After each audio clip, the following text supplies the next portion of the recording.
네, 안녕하십니까. 오늘은 인젝터에 대해서 설명을 해보겠습니다. 인젝터는 연료를 분사하는 부품인데 오토바이 같은 경우는 흡기 매니폴드 쪽에 위치해 있어요.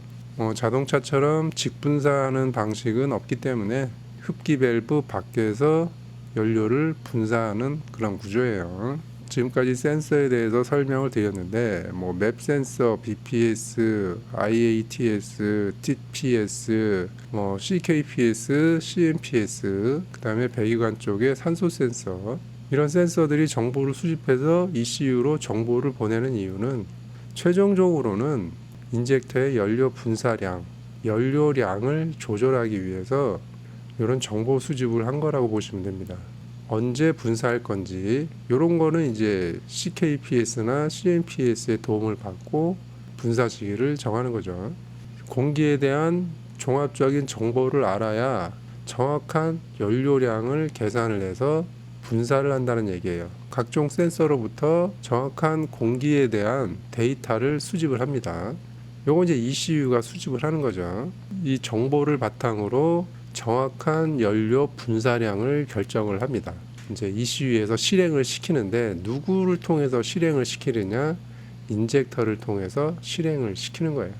자, 인젝터 연료 분사는 어떻게 되느냐? 요게 이제 연료통이고 요게 연료 펌프, 요게 이제 연료 호수가 되겠죠. 연료 펌프에서 압력을 만들어서 연료 호수에는 2에서 3kg의 압력이 걸려 있는 거예요. 요거는 이제 인젝터고, 요거 인젝터 내부의 필터, 여기는 이제 스프링, 그 다음에 여기 니들 밸브가 이렇게 있는 거예요. 그리고 배터리에서 전원을 공급을 받아서 이 니들 밸브에 코일을 감아서 이 선은 다시 ECU에 들어와서 여기에 이제 대기를 하고 있는 거죠. 이 그림은 익숙하죠. 예전에 그 다이오드랑 NPN 트랜지스터 할 때 요거 설명을 드렸죠. 이 NPN 트랜지스터에 대해서는 예전에 설명했기 때문에 생략하겠습니다. 요거에 대해서 궁금하신 분은 다이오드랑 NPN 트랜지스터 요 영상을 보시면 돼요. 그 현재의 모습은 CPU에서 이 베이스에 전압을 주지 않아서 지금 접지로 연결이 되지 않은 상태예요. 니들 밸브가 작동을 하려면 여기에 전기가 흐르면서 니들 밸브가 올라가야 돼요. 전자석으로 이 밸브가 열리는 거예요, 위로.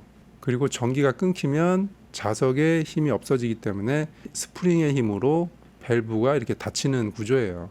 이 연료가 분사가 되려면 CPU에서 이 베이스에 0.7V 또는 그 이상의 전압을 가하면 여기가 컬렉트, 여기가 이미터, 컬렉터와 이미터가 연결이 되면서 접지가 되면 전기가 흐르면서 얘가 전자석이 되고 니들 밸브가 위로 올라가면서 이 호수에 있는 연료가 이 바깥으로 이렇게 이제 분사가 되는 구조예요.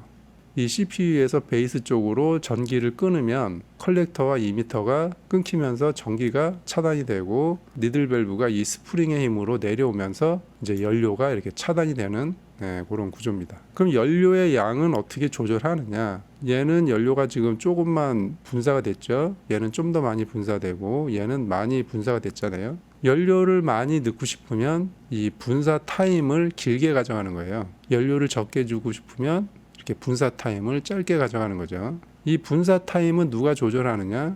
ECU가 분사 타임을 조절하는 거예요. 그러니까 여기에서 ECU의 이 CPU가 이 베이스로 전기를 주는데 이 타임이 짧으면 연료 분사 타임도 짧게 되는 거고 여기 통전 시간을 길게 하면 연료 분사가 많이 되는 거죠. 그러니까 이 연료 분사량은 결국은 베이스의 통전 시간과 같다고 보시면 돼요. 이 통전 시간은 모든 것을 종합해서 이 CPU가 판단을 하는 거죠. 연료 분사량이 이렇게 많을 수도 있고 적을 수도 있고 요 제어를 ECU에서 한다 이렇게 보시면 됩니다. 요거는 4기통 회로도인데 보시다시피 메인 릴레이를 통해서 인젝터 1번, 2번, 3번, 4번 이렇게 회로가 연결이 돼 있죠. 이제 4기통일 때는 이제 인젝터가 이렇게 이제 4개가 들어가는 거고 단기통 같은 경우는 보시다시피 그 메인 배터리 메인 릴레이를 지나서 인젝터 지나서 여기 앞에 딱 들어와 있는 거죠, 지금. 단기통인 경우는 이제 뭐 이렇게 인젝터가 하나밖에 없는 거죠. 그리고 점화 코일도 하나가 있는 거고. 이렇게 4기통인 경우는 점화 코일도 4개가 되겠죠. 자, 인젝터 점검은 어떻게 하느냐? 우선은 첫 번째 단품으로 저항을 측정하는 방법이 있어요. 보통은 이제 10에서 12오음이 나오는데 요게 이제 회사마다 조금씩 달라요. 그래서 본인 차종에 맞는 서비스 매뉴얼을 보시고 그 기준값에 들어오는지 그거를 이제 보시면 됩니다. 그래서 저항은 1번, 2번 이렇게 찍으면 돼요. 그 다음에 이제 전원 전압을 확인을 해야 되는데 메인 릴레이에서 들어와서 코일을 감고 ECU로 지금 들어가 있죠. 그래서 전원 전압 같은 경우는 그 2번 이쪽 포인트에 찍어도 되고 ECU 앞에서 이렇게 찍어도 됩니다. 만약에 ECU 앞에서 찍으면 이 선의 문제까지도 바로 파악이 되기 때문에 전원 전압을 찍을 때 2번의 ECU 앞에서 찍는 게 좀 더 좋다 이렇게 보시면 됩니다. 얘는 접지 전압은 해당 사항이 없어요.